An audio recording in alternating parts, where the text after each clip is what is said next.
Good afternoon, everyone, and a very warm welcome to the first Digital Learning Series webinar of 2022. My name is Wei Li, and I'm based in Singapore, and I lead Grow Asia's digital and innovation work. Grow Asia is a multi-stakeholder platform catalyzed by the World Economic Forum and ASEAN Secretariat that builds field, national, and country level partnerships for inclusive, resilient, and sustainable food systems in Southeast Asia. Just a little bit on our digital program, which this event is a part of. We are seeking to bridge gaps and facilitate collaboration between the diverse private, public, and development sector stakeholders in our digital community of practice, which you are now a part of by virtue of being at this event. I want to thank our primary donor, the Australian Department of Foreign Affairs and Trade, whose funding makes events like these possible. So just a little bit of background to today's event. I probably don't need to tell you that there are over 70 million smallholder farmers in Southeast Asia, and we cannot talk about an inclusive food system without putting them at the center of the discussion. This is the fourth year that we have started off our digital learning series with our Southeast Asia AgriTech landscape, and we're very excited for the diverse panel and lineup of speakers and presenters we have today representing both startups and agribusinesses. We have covered many topics over the past 3 years, from reaching farmers through chat to drones and integrated pest management, and we're excited to be presenting our landscape again this year. So just a bit on the agenda for today. We will have Adam taking us through the landscape, and then a guest sharing by John Friedman of AgFunder, followed by our panel discussion following that. Next slide, please. So just a few housekeeping issues.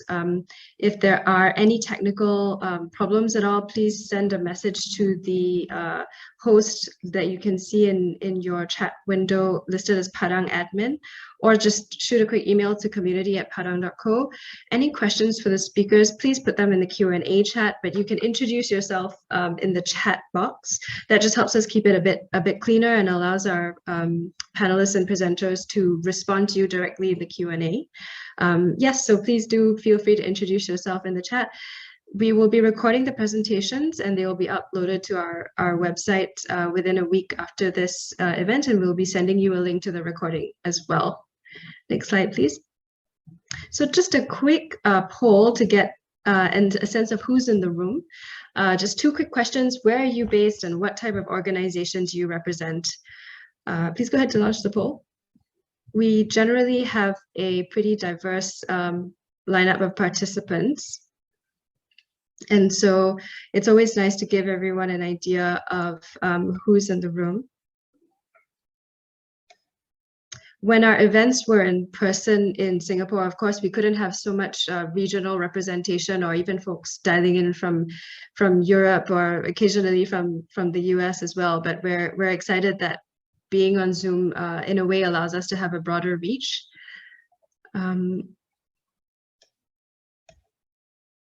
Apologies, Padang team, but I actually cannot see the the percentage of folks that have responded to the poll.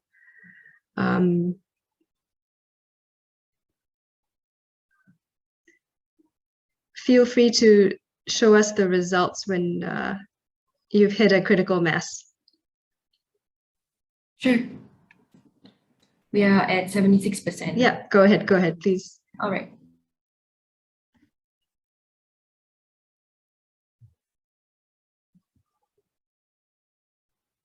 Oops, Zoom is a little slow today. Great, so we have a really nice split, actually. A lot of folks from the region outside of Singapore, which is good because Singapore is just a dot after all in the region, and nice 15% from outside of Southeast Asia and also outside of Asia. And also a nice split among the corporates, investors, startups, and NGOs in the room. Thanks everyone. So moving on. Thank you. I just, without further ado, let me just hand over the stage to Adam Lyle, Executive Chairman of Padang & Co., who will take us through this year's Southeast Asia AgriTech landscape. Over to you, Adam. Thanks, Wei Li. Looking forward to it. As you said, this is the fourth time we've done it. So we're racking up a few miles. So what I'd like to do with you over the next 10 or 15 minutes is share some observations, what we're seeing in the marketplace, and also then move through the lens of finance and the numbers to get a sense of what's actually happening in the scene. So moving on. Where are we just on the big sense of all things digital? As you can see, the numbers, they're big numbers, and they continue to increase every year. 60 million new internet users last year, 350 million using across the region. Now, I know many of you are saying, yeah, but that's not all the smallholder farmers. And you're right. It's the community, but it's still very important because having such a community that's digitally connected helps pull through and focus on the farmers. We know that the connectivity is different from place to place, even within countries is different. What we do know is smartphone penetration continues to increase, adoption is growing, more and more people are being connected. So let's just get a sense also what's happening in the general environment. I think there are three sort of areas I'd quickly like to focus on. Around startups, what I think is really interesting is we're now seeing what I'm calling the second generation of founders, or they may even be the third generation. These people, particularly we're seeing in Indonesia, they were working for some of the unicorns. They've now moved on and starting their own companies. They're bringing not only money, they're bringing expertise, they're bringing connections. So we're seeing a new generation of agri-entrepreneurs moving into the system. Also, the demand, because of that digital connectivity, the marketplaces are exploding. The number of users, this also has a pull through which benefits the smallholder farmers. And of course, all this growth means we're starting to see scale ups. Growth is good. Now, this is also being supported by government policy. In Vietnam, for instance, the government has announced that it's very focused and wants to make Vietnam a food hub of the region. Grow Asia and WEF are supporting the Vietnam government in terms of developing Vietnam as a food innovation hub. There have been changes in marine policy in Indonesia in the last few months. Again, everything is starting to come together. And also, I think it is that systems approach. We're seeing more and more focusing on, we've got to look at the overall system. And of course, it's looking at what are people focusing on. In the last 12 months, we've seen an enormous amount in the areas of sustainability, climate tech, and of course, climate smart solutions. And the amount of venture funding and impact funds that are coming into the region is quite extraordinary, which sets us up for great success going forward. So Wei Li and I, over the last month or so, had great opportunity to speak to some of our MNC friends and CropLife in the business, just to get their sense of what they're seeing. Now, I'm not going to attribute any comments to any one organization, but just an overview of what we kind of heard. Importantly, they're all out there. They've all been trying a range of different developments of platforms, applications, solutions to better serve smallholder farmers. They have been doing it for some years, but they're starting to hit some very exciting numbers, which the individual companies can share with you. I think we're seeing a move from what has been very data-driven, now getting real solutions coming out. But to me, one of the key things was the importance of offtake. Of any of the solutions that are going well, there's an element of offtake, because that incents the right kind of behavior that we want to see. Importantly, these are supported by sales team, the right structured sales team to drive adoption. There's discussion around, would it be great if we can drive interoperability of solutions? Because let's face it, we've got lots of people, I won't say competing, but they're going after similar farmer groups in different areas. How do we aggregate this?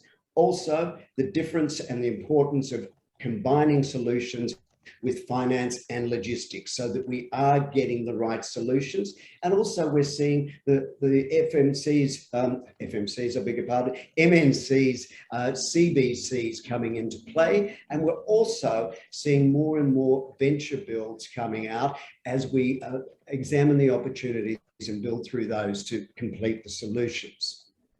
So now moving on, I'll go through the quick framework that we've been using to guide through our process.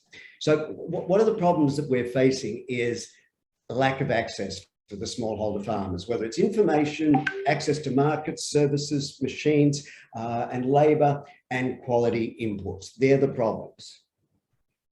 Now, to solve those problems, Grow Asia, in a great report, which I recommend to you all, developed 5 business models, which you can read them quicker than I can say it, through which we then examine the marketplace.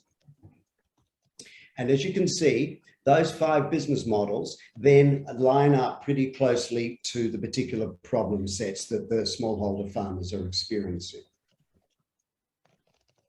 Now, in terms of our evaluation, which my good friend John will be talking through some of the AgFunder information shortly, we look at things slightly differently. There's core criteria of what is a company that we believe is interacting with smallholder farmers. And so that's the lens that we utilize. So some of the numbers that we have will be less, and we will have less companies in our sort of full report. So that's the lens that we use.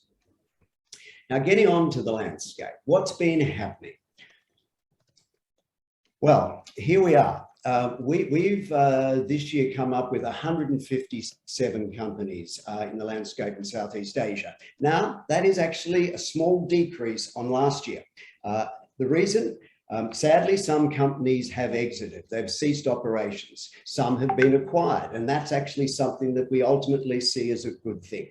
In terms of investors, we're seeing a broadening of the base, some new investors who are investing in the field and starting to become very interested in agri. And the ecosystem enablers and NGOs continues to be there with solid support.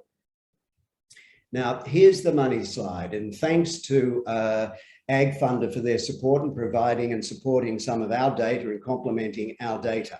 So as you can see, we've got a very healthy growth, and that is in millions. I just realized there's no millions there, but those numbers go from 56.8 million raised in 2019 through in 2021, 187.5 million. Now, there's some skewing going on that I'll get into those, but you'll agree, we've seen very healthy growth. Now, who are the companies? You can see many of them here. Particularly, you can see there are a lot in the farmer advisory section. One of the things Wei Li and I and the team will be doing is we'll most probably start to break that up so that we can get a bit more granular in that going forward.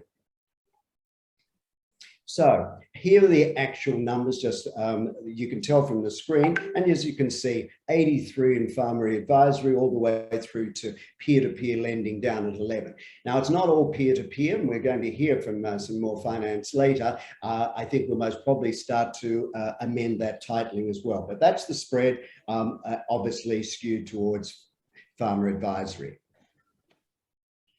Now, who's the most active? Well, Indonesia. Those of you who've been with us for the last 4 years won't be surprised. Indonesia continues to outperform, given the size of the country. That's not a surprise. But really, I do think we'll start to see that gap narrow a little bit. We would still expect Indonesia to continue to dominate. So, the money. How does it break down? And as you can see, again, there is a skewing towards the digital marketplaces quite substantially. And a large part of that, as I'll show you, is also in Indonesia. And we'll just move through and just show you where they start to place themselves. So 173 of 187 of that amount is in Indonesia. Now, why is it in Indonesia? If we go to the next slide, you'll start to see why. It's been a year of mega raises for Indonesia. As you can see, Tani Hub, who has been on our list for many years, raising 65 million in one go. A fascinating organization. Look at that, now connecting 45,000 farmers. A fully integrated solution, lots of interesting investors there. You can see Vertex Ventures from Singapore. Aruna, 35 million Series A last year. A fantastic solution that started out initially as sort of an IoT solution, now has grown. Eden Farm, See Your Box, each of those raising large amounts of money. The reason I'm focusing on the digital market places is that their connection to farmers and their ability to improve the lives, the incomes of the smallholder farmers. It's not just about their retail customers. And of course, we're going to hear from Crowdy a little bit later, who's been with us for many years, and great to see them. 19,000 new farmers last year. Johannes and team are looking to have 500,000 on the platform by 2026. Moving forward, just let's have a look at some of the other different things that we're seeing. So it's not all about the big money, it's about doing things slightly differently. We're going to hear from David at AgriTech a little bit later. Great company, focus, different type of fintech are being supported by trend lines here in Singapore. Listen Field out of Thailand, partnered with Kubota, the Japanese agri-equipment maker, undisclosed funding, but they're working together. AgriAku, I'm particularly interested in this because they're focusing on the input side. We haven't seen that happening in the startup side before, and Go Ventures is in there, which I think is really interesting, and also Mercy Corp's social fund. Demetra, Canadian-based blockchain platform servicing farmers, working with a co-op in Indonesia to give them full support to increase the price they get for their premium coffee being sold to the US, Australia, and other places in the West. So this is about different business models. That's what we need to be looking at. We don't want everybody being the same. Some of the ones that exited because they actually didn't have the right business models. Excited to see these new takes on how we can provide solutions. And also, I just wanted to call out some of the people who are investing. Gunung Suwu, a fabulous Indonesian conglomerate, has been very prevalent in the last year investing. AC Ventures also, I like it, it's founders for founders. They set out to raise one fund last year for 80 million and they closed at 205. It just shows you the market is on fire, and Vertex has been around for a long time, but also heavily involved.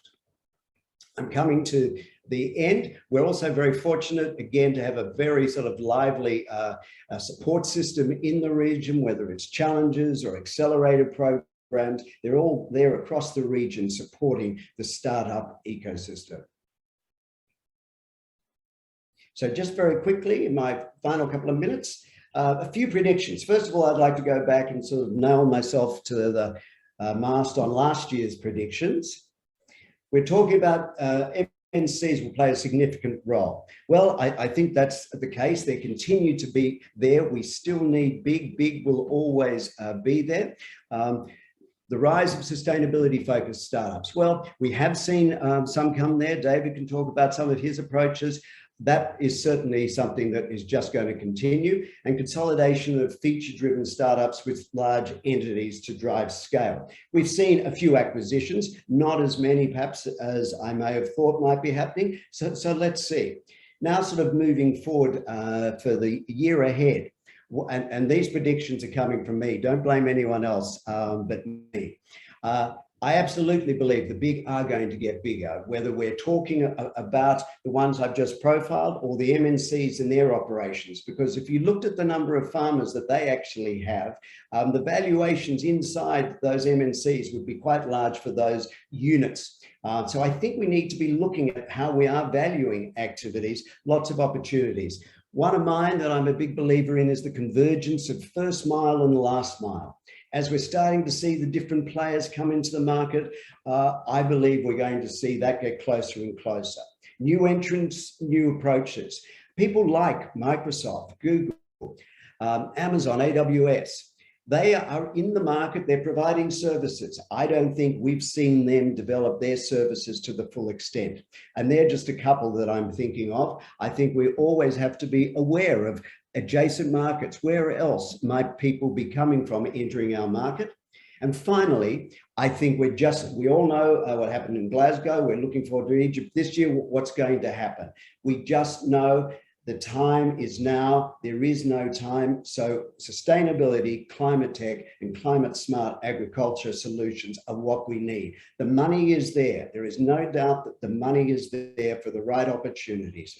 So people who are interested, who have a passion, have a vision, now is the time. Don't delay. Thank you very much. And also a thank you to John and Jasmine for supporting me in the analysis and putting all of this together.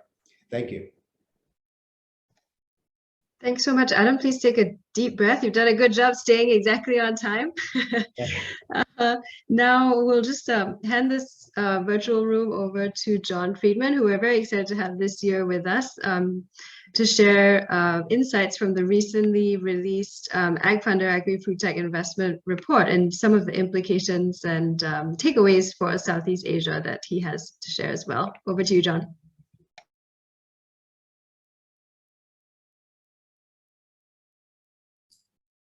All right, thanks very much, Wei Li, and hopefully you all can see my screen now.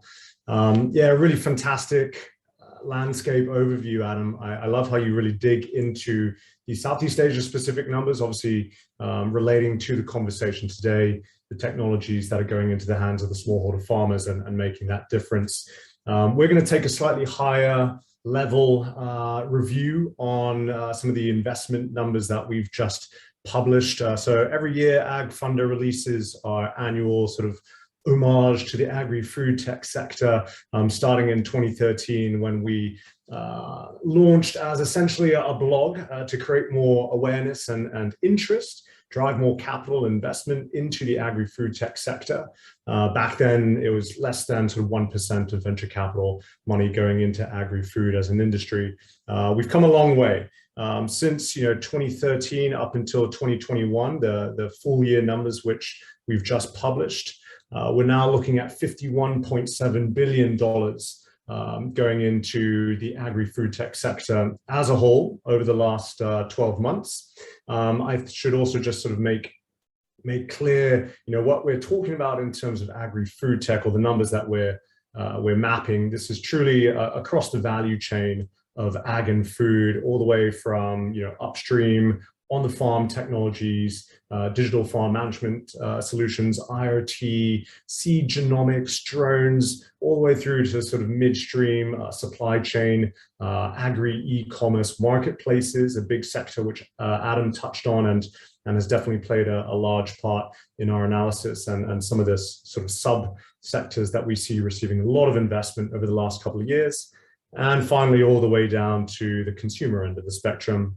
Obviously, I think, what we're focusing on a little bit more today is kind of that sort of midstream and upstream technologies, which we'll dive into in a little bit.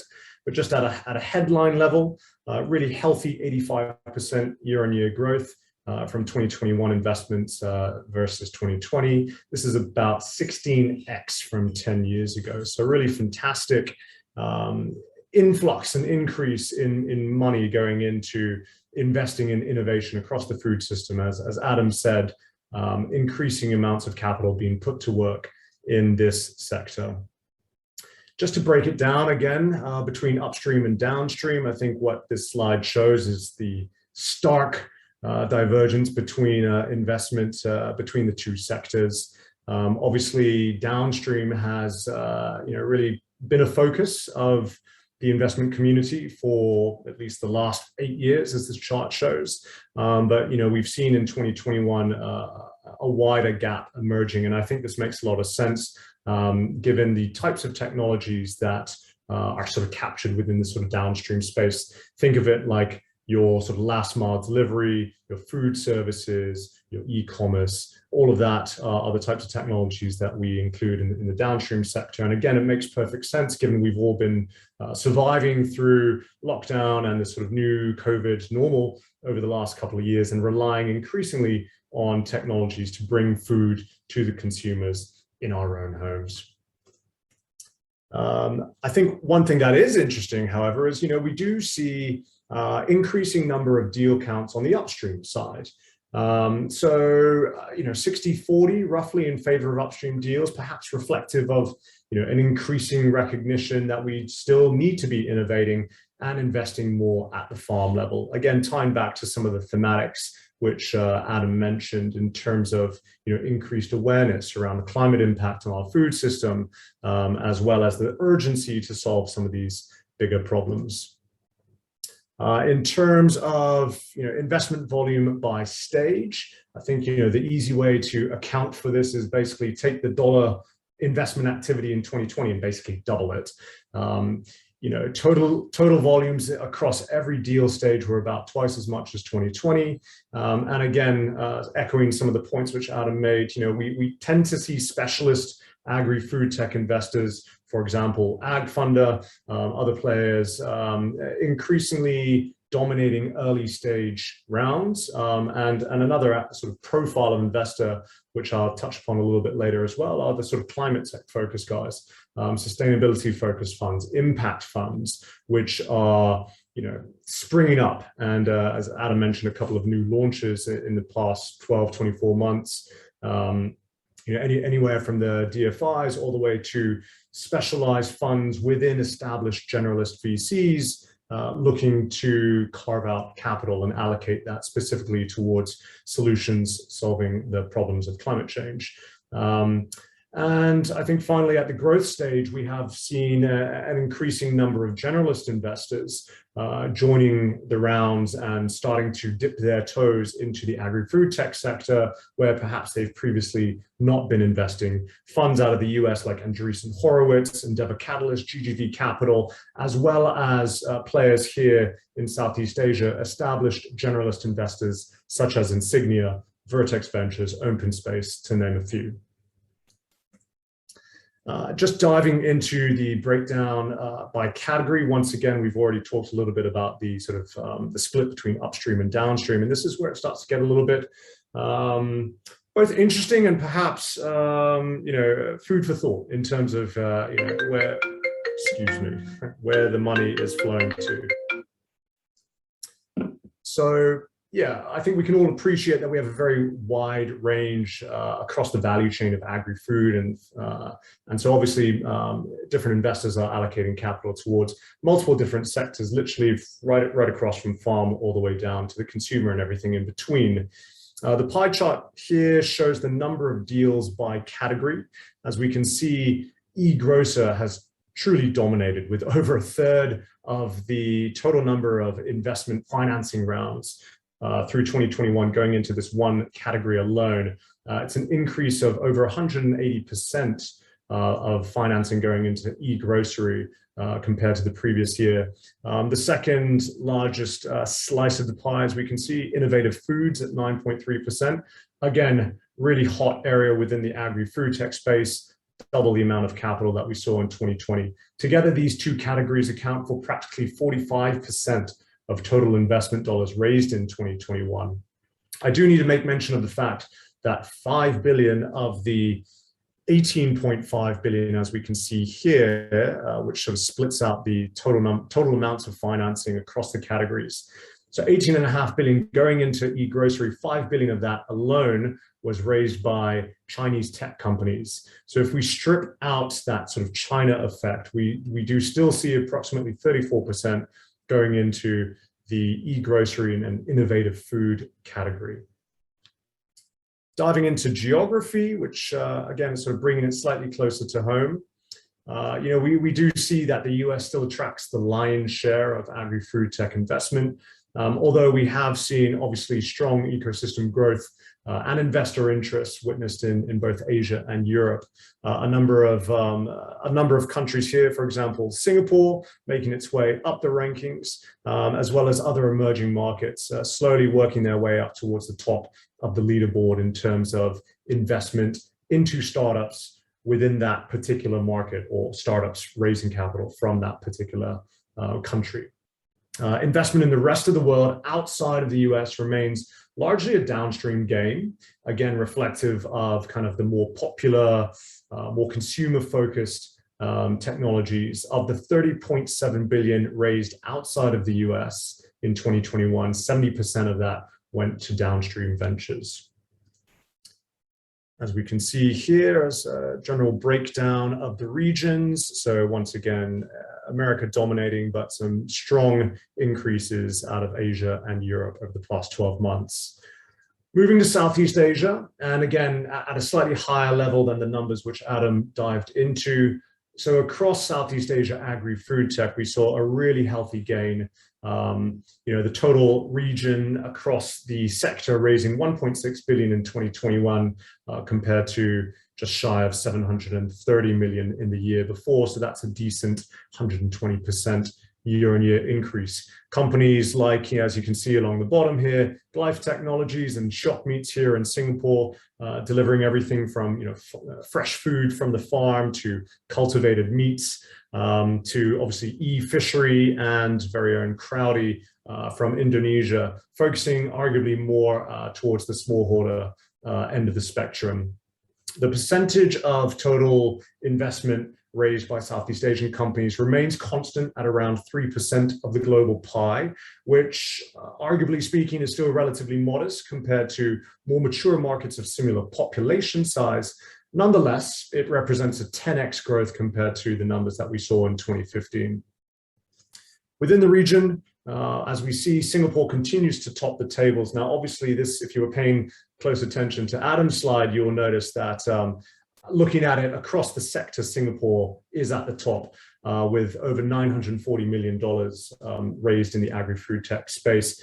I must say this is skewed by a single whopping sort of whale of a fundraise by computer vision company Trax, which is delivering sort of consumer insights more towards the retail and food service space. They raised $640 million, but even stripping that out, obviously that'll put Singapore clearly in the top two. Indonesia coming in strong in second place, and the deal count, again, reflective of both the location of Singapore as a sort of financial hub, but again, Indonesia as a leading market and relevance for the agri-food tech sector as a whole. I think it's worth noting that of the 135 deals recorded in 2021, 78 were seed stage and another 34 were Series A, meaning 83% of all agri-food tech investment activity in Southeast Asia took place really right at the super early stage, accounting for about a quarter of the total capital raise. So actually from capital raise versus number of deal flow ratio, that's very healthy, and again, reflective of a young ecosystem and positive signs for the years ahead in terms of how we can expect to see the Southeast Asian investment ecosystem grow within the agri-food tech sector. I guess the final point of optimism that I would make, and again, sort of echoing one of the points that Adam made earlier, was the rise of additional pools of capital and increasing interest in agri-food tech and agri-food tech with a purpose or with impact. This slide is taken from the Global Impact Investor Network's annual Impact Investor Survey from 2020. And actually the graphic hasn't changed much over the last few years. As we can see here, food and ag as a sector continues to rank the highest amongst all the potential categories or industries that impact investors say that they will be committing more money to over the next 12 months.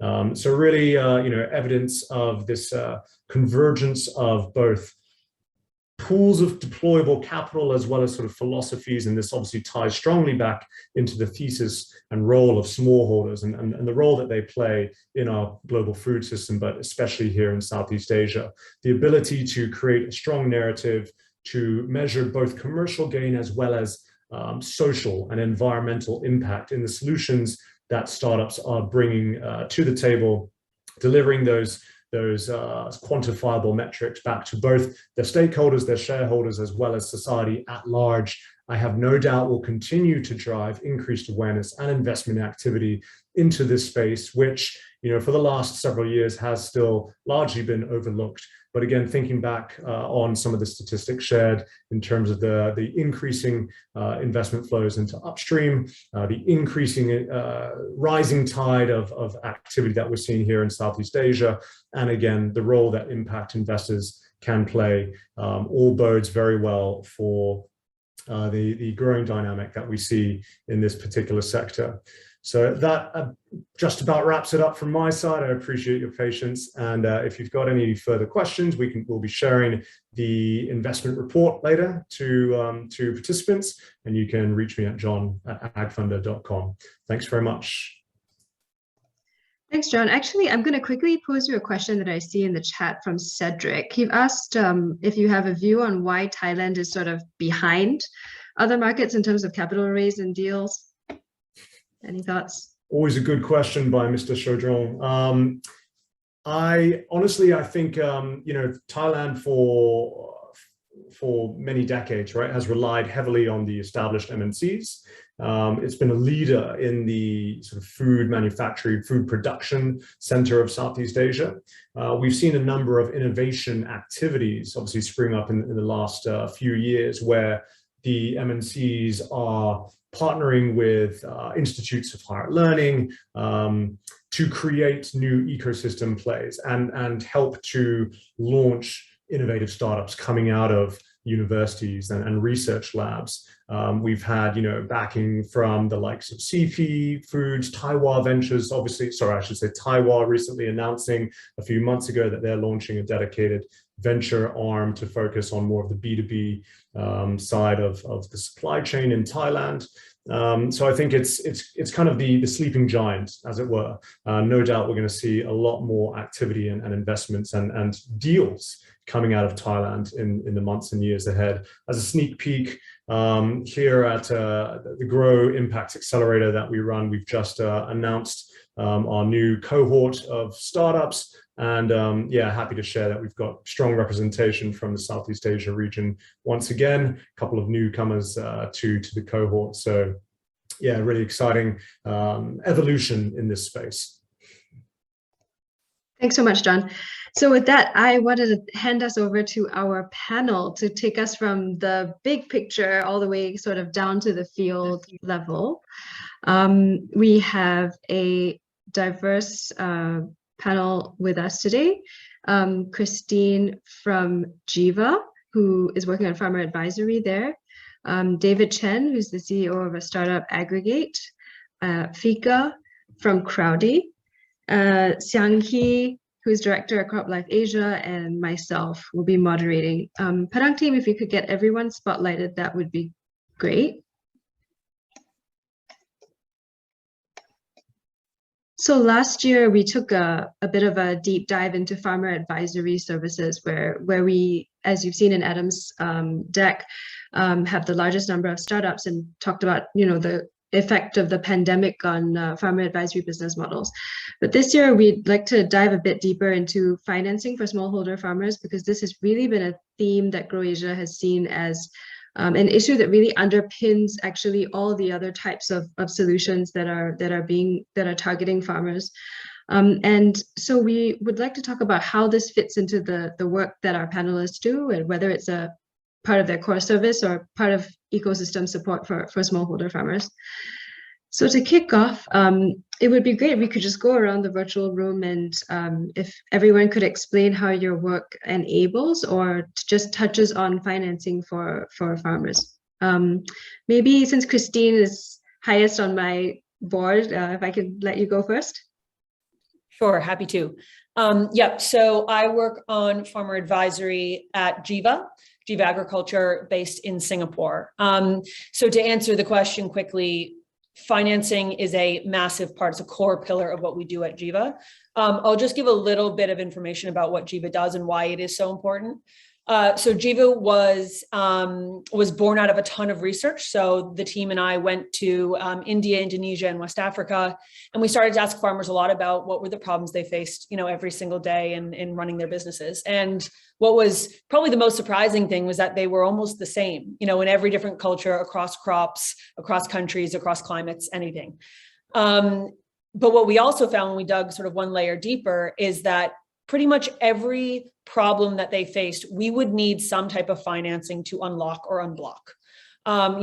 We do farmer advisory. I focus on farmer advisory. That's fantastic. And I can tell farmers to, use the most low cost but effective product, or do some sort of change. But at the end of the day, most things at some point are going to cost capital. And if you don't have capital that is packaged the right way, structured the right way, that is easy to understand, easy to deploy in the right ways, then you're just going to end up right back where you started. I'll leave it there so we can sort of go around and then enable some discussion. But yeah, I'd say a core part of Jiva, a huge value prop to the farmers. It's the major hook for our users. Thanks, Christy. David, over to you next. Hi everyone, so this is David. So I started in the rice scene back in 2008, and the startup that we were running before, Golden Sunland, runs a rice value chain company. So primarily we work with the rice farmers in developing countries. It is also when we start to venture into these developing countries, we realize that access to affordable capital is really challenging for the smallholder farmers.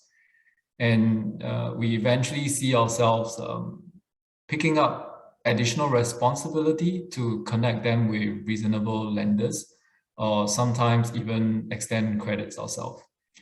So that's when, I mean, very similar to what Christina shared just now, really highlighted the fact that capital is essentially important for farmers to operate, for farmers to transit, and for farmers to innovate. Thanks, David. I'd like to hand over to Fika next. We're really excited that Crowdy is back with us. Adam reminded us that Crowdy's founder, Johannes, was on the very first digital learning series event we had, and Crowdy participated in our Digital ASEAN Accelerator back in 2019. So it's really nice to have you with us, Fika. Thanks, really. Okay, so maybe I'll just add some, because Christine and David already mentioned almost everything about smallholder financing. Like Johannes said, that we might have 1001 problems in agriculture, but we cannot provide every solutions to that, right? So we want to make sure that the most challenging thing, that when we want to expand to a new area, we have to gain their trust first, and it is quite challenging for farmers to know that what we will give to them is kind of different with other financing that probably banks and other institutional lendings that does, right? So yeah, maybe I'll just add that so we can discuss more. Yeah, thanks, Fika.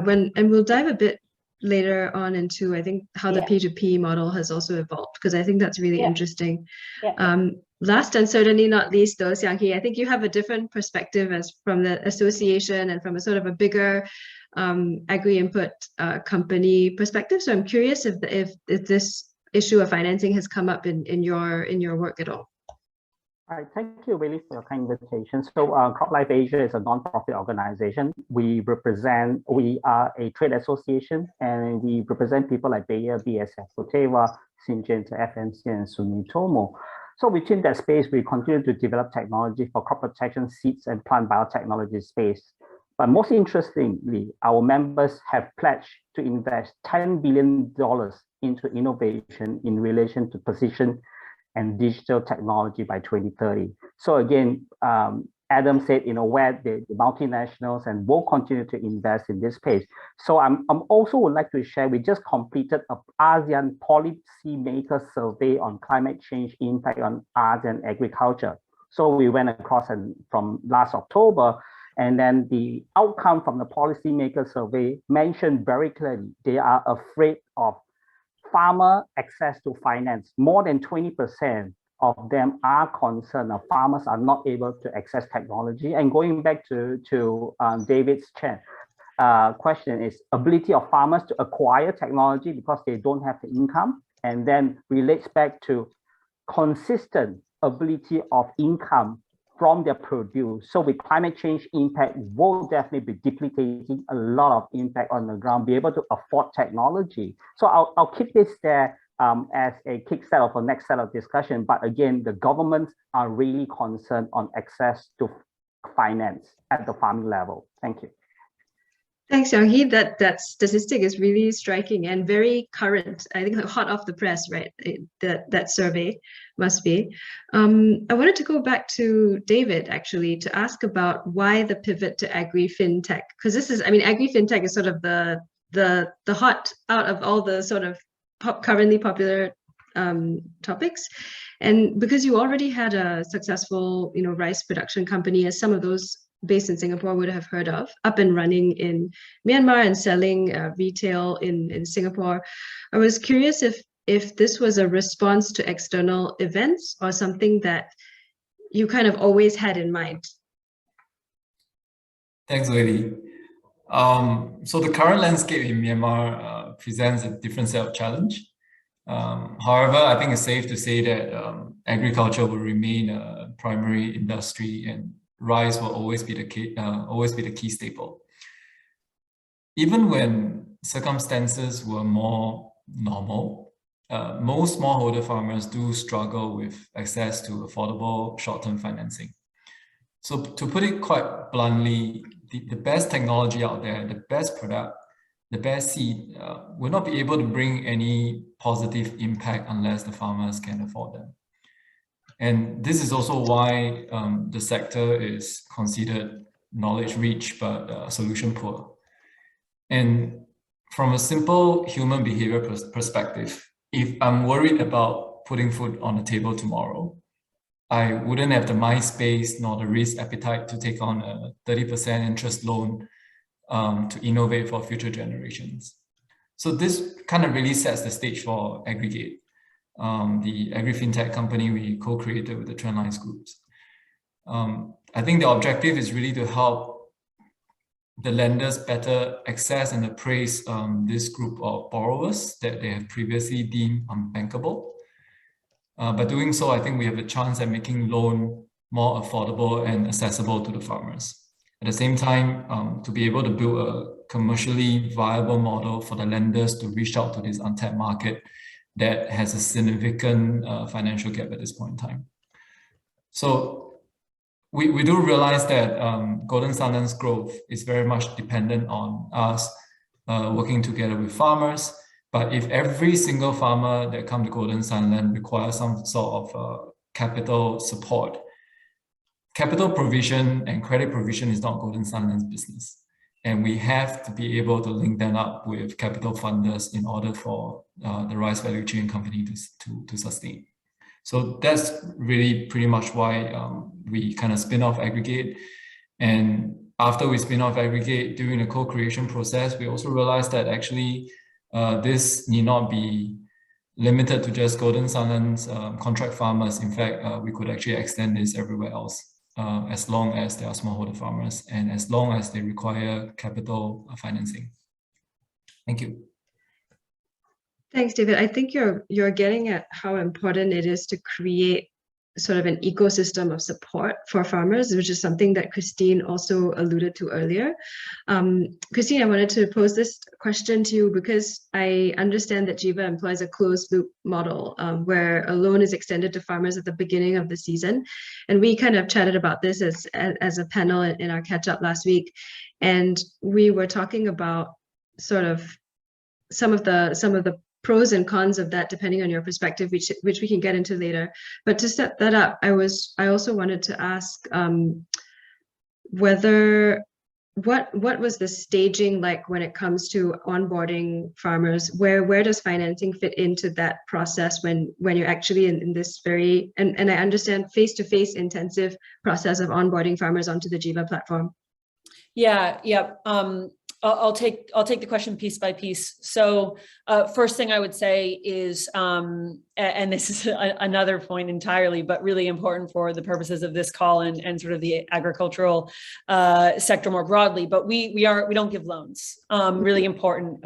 They're not called loans. It's not credit.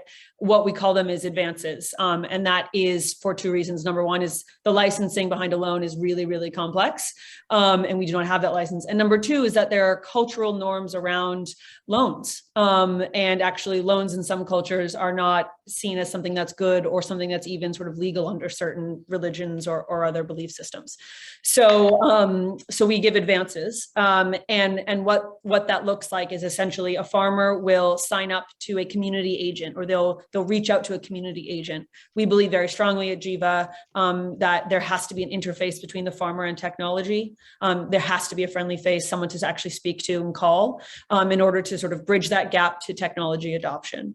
So that farmer says, hey, I'd like to apply for a loan. And then, as you said, it's a real sort of face intensive model where that Jiva agent in the field then goes through the KYC process and does a bit of the vetting on behalf of Jiva. I mean, they're an employee of Jiva.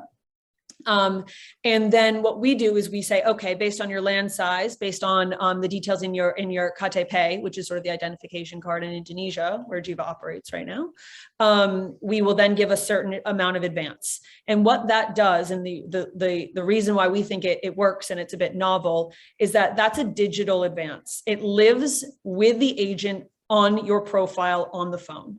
And what that ensures is that that money can't go to a community wedding or, you know, some other type of community event, or to pay back a cycle of debt that the farmer has entered in previously. Those two things, although important in their own right, do not contribute to yield increase, and do not contribute to a virtuous cycle of earning more and increasing the farmer's profit.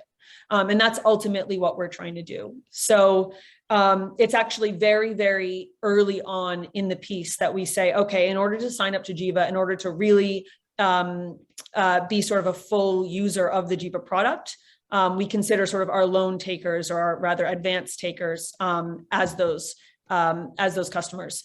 Of course, you can just use the advisory service for free. You know, that's absolutely no charge. But again, you're going to run into the problems that we've already talked about, where if you don't have extra capital to make some of the behavioral changes, it's unlikely that there's going to be massive yield improvement. Yeah, that's really helpful, and thanks for correcting me on the advances piece. I guess there's a difference between the way you communicate this on the Jiva website and how you would, you know, explain it to someone in a more deep dive sort of fashion. Fika, I saw you nodding your head a lot when Christine was mentioning paying for community weddings.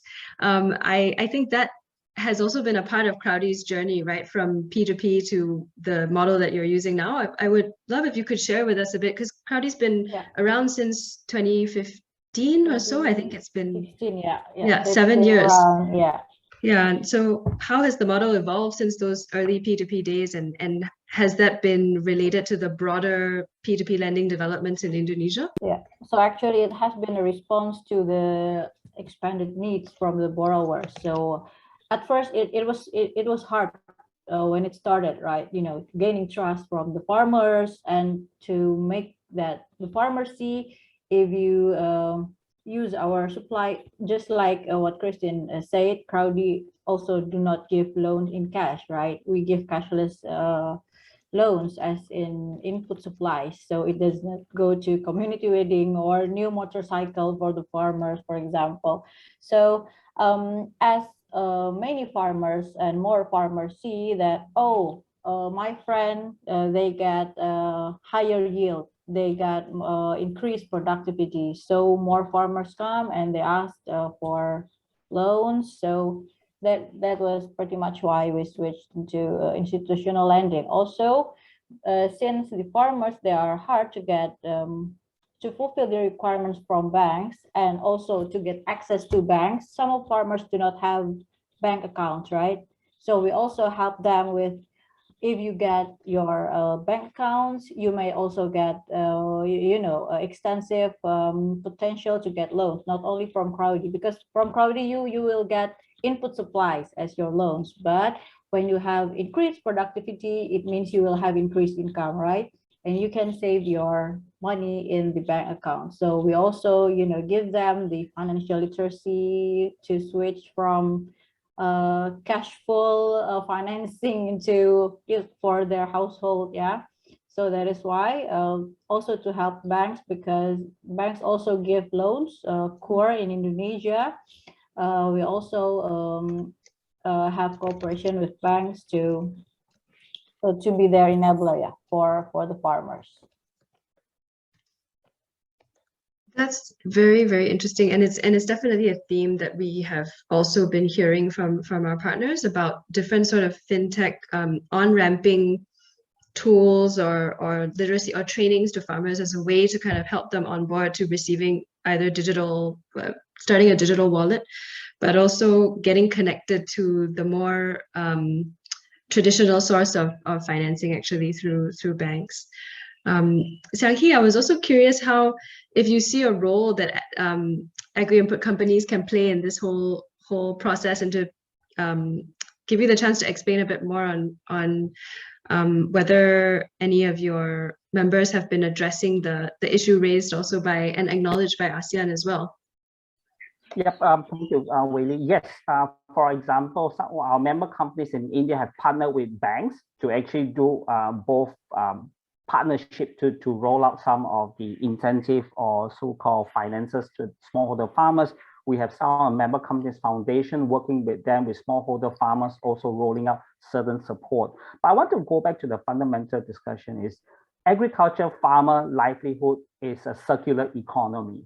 We cannot look at a linear, give him money, he buy things, he improve his life and gets to market. It's a circular, therefore intersection or support needs to be every point of the equation. Reason, for example, when David spoke about immediate response to investment, again, clearly over 85% of the regulators that we ask, they say, yes, we are concerned they are not investing for the future because they are looking inside for my next food serving on the table.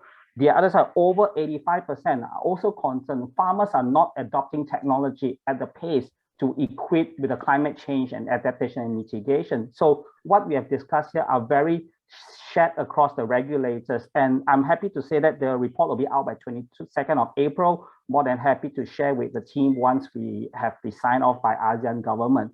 So having said that, for us is how can we move the subsidy program into assurance in the sense that can we get a national policy to say insurance? I think one question pop up. If we can secure a certain level of threshold of protecting farmers from their yield collapse or impact post-climate, then they're more confident that I can have some money available for my household and also to invest in climate adaptation and mitigation technology. Then you keep on raising up over multiple cycles. This is not a production cycle in the sense I can push a button, then I get the agriculture. So it needs to be a systematic, organic approach first in getting the system in place, especially on low income smallholder farmers, and looking at 800 million people to get hold of that system is challenging. And I admire, Christine and Ibu Fika, who was day in and day out, and also David to talk to the farmers on boarding. But we need to get the government to create a system that allows these smallholder farmers to get on board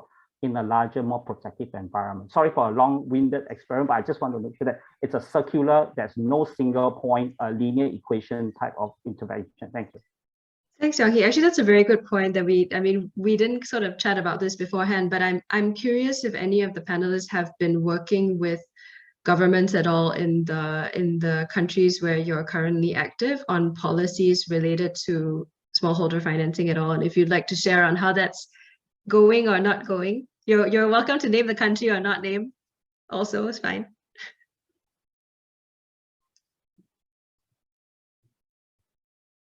Oh, going once, going twice. It was not on the brief, so I'm not sure what to say.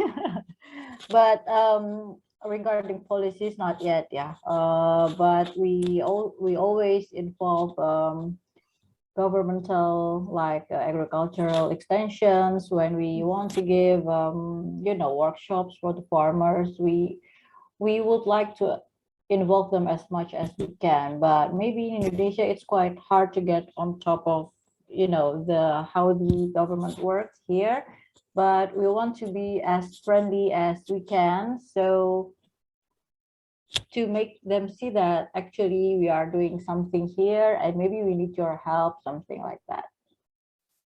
Thanks, Vika. Actually, I do want to share something that Grow Asia, because of our Indonesia country partnership, Peace Agro, that is quite involved in the lead up to the B20 and of course the G20 that will be hosted in Indonesia later this year. We are working together a multi-stakeholder coalition of partners to kind of produce a report that can potentially move the needle on this question of what are the main barriers to smallholder financing. So stay tuned, everyone, for more on that. But thank you, Seong-hee, very much for bringing in that policy piece, which I think is absolutely crucial. I will sort of start to wrap up on my questions so that I can go to some of the Q&As. But I wanted to kind of push you guys a little bit on two questions. So first of all, we've talked about a lot of the problems, a lot of the issues in this space, but what do you really think, if you had to frame it from your perspective, is the key to unlocking smallholder financing? So is it, getting to a point where farmers are treated no differently from any other MSME in another sector?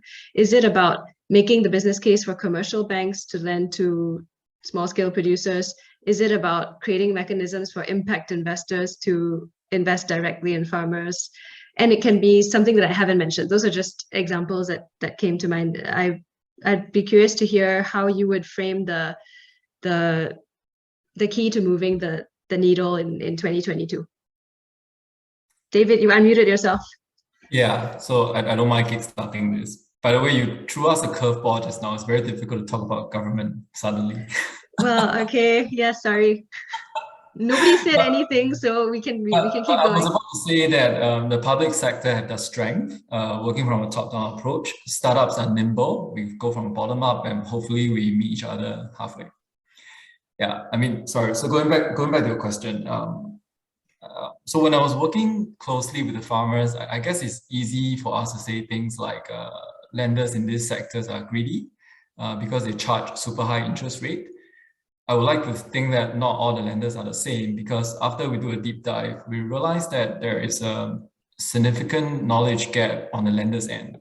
So sometimes the high interest rates are reflections of the fact that they don't have proper access to this group of borrowers, and they're also unable to price the risk appropriately. So if I were to pick a theme for 2022, I feel that lenders' education is important. It is something that we don't do quite enough because most of the development capital is being spent on farmers training. And to break it down, this is really an underlying arrogance issue, because we always assume that the poor and underserved need education and not the more developed institution. So to kind of play the devil's advocate here a little bit, I guess the message to the lenders should focus on how they can increase their market share and revenue by tapping into this underserved market. Rather than a more sustainability conversation, which they do care, but any lenders after a few conversations will bluntly tell you that whatever they do, it needs to make commercial sense. So while we streamline our conversation with the farmers to suit their level of understanding and their lifestyle, we should also do the same for lenders in this sector. Thanks, David. Thanks for that. A lot of food for thought, and thank you also for plugging the importance of private-public collaboration in this space. Christine, do you want to say something? Oh no, I would definitely agree with everything that's been said thus far. Speaking like from my own opinion, not the opinion of Jiva, I would say pushing a model on a farmer for a loan and a loan repayment schedule and loan terms would be absurd. It's not fair to push that loan on someone who doesn't have, a look at their income in the next couple months, or regular cash flows, or anything like that, or financial literacy for the large part, for that matter. So I would say most certainly of the finite options you pose, not number one. I would say there needs to be, I think, simultaneous investment in digital infrastructure, in financial inclusion education, but also, as David said, different models, right? You're not going to get a lendee that's exactly, the archetype that you have in your loan books right now. I think big MNCs, big banks have a huge part to play because they have a little bit of wiggle room, on their balance sheets to take a risk, or to sort of, okay, we're going to pool all of these farmers, for example, get a blended risk, and try out different models. There's going to have to be push and pull from some of the big players. I think they're the ones that have the ability to have a lot of impact. But as I said, it's an intersectional problem that's going to need an intersectional solution. Thanks, Christine. I couldn't agree more. Fika, Xianghe, if you have anything to add, please feel free to jump in. No, nothing. I just agree to everything that Christine and David said. But, on my end, what I experience is that, like what Christine said, that we cannot make a, certain scheme for giving advance or loans for the farmers, because even for the same commodity, for chili in different area, they have different productivity. So it is hard on we as a lender to, you know, to gain trust and to make sure that, you know, we can provide what you need, but you have to tell us what you need. You see, because some farmers also have their preferred products, for example, for input supplies. So we have to keep our ears really open to that so we can meet in the middle. And it takes not a long time, but yeah, we need patience on that. That's for me. Really. John gave us a very inspirational number of the ag investing environment, a lot of technology with billions of dollars. But when you come back to reality on the smallholder farmers, I would like to again say the ROI for ag farmers, because I've done agriculture in Cambodia and Indonesia before, and in Malaysia. So the ROI is completely different. So we need to really manage that expectation. But I would like to also make sure that we don't forget the mid-scale people who are small enough to conglomerate to become a bigger piece, as opposed to focusing on the 85% that has 1 hectare. So the agriculture economy of our country who fits food security for our cities needs to also have a very structural support. And therefore, looking at opportunities for rebuilding the cooperative, that we can have a much more holistic lending process, much more manageable in that sense, as opposed to just trying, let's get again, those are smallholders farmers are important on our agenda, but let's break out the ROI and initiatives across the 3 different domains for the large scale Chiquitas of the world or the Olams of the world, with the mid scale and the small scale. Thank you. Yeah, thanks for bringing in the importance of farmer cooperatives, Xiang He. You bring in a lot of points that were also not on my facilitation plan.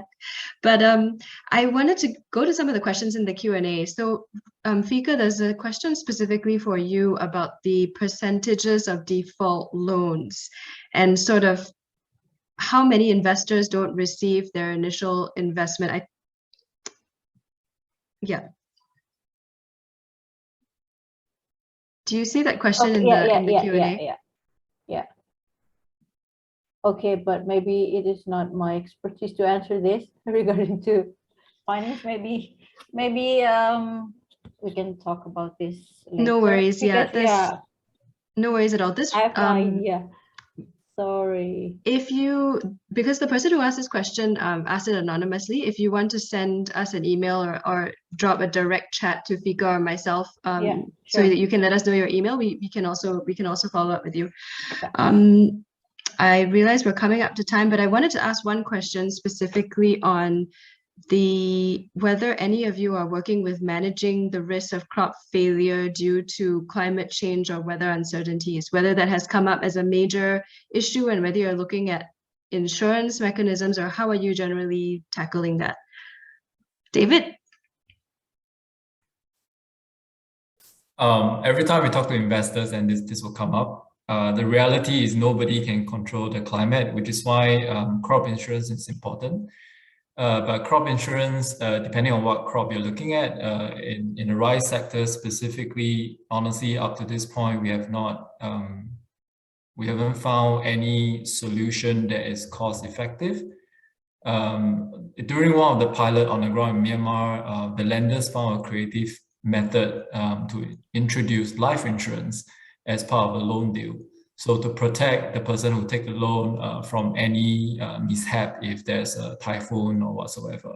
So it's a different mechanism. I think in terms of crop insurance for the rice sector specific, it will work if there's economy of scale, because they are very much weather index based, and the insurance provider will have to rely on remote sensing data. So this goes back to, if the remote sensing data is only being used for insurance purpose, that means the cost allocation is fairly high. But if you have different use for remote sensing data, if you're using them in your farm advisory, in your farm monitoring, you could actually share the cost across the different actors within the system, and that could actually bring down the cost of such services.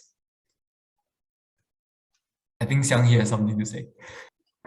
Just ahead, to add please. on to it, this is related to RISE also. GIZ and EV and a Swiss group of insurance has came up with a model system for crop insurance. And of course, they're using satellite data that's coming up from a French satellite that is slightly delayed. But recently, we're seeing other companies getting more cheaper data, affordable for smallholder farmers coming through. So that's the environment is changing, but we definitely need to have a bit more people to do the underwriting, especially a lot of data, weather data for Asia or even Cambodia, where I work where's the data is very, very sporadic, doesn't give you the trending as what we see in the US. So there's a lot of learning still to go through. Thank you.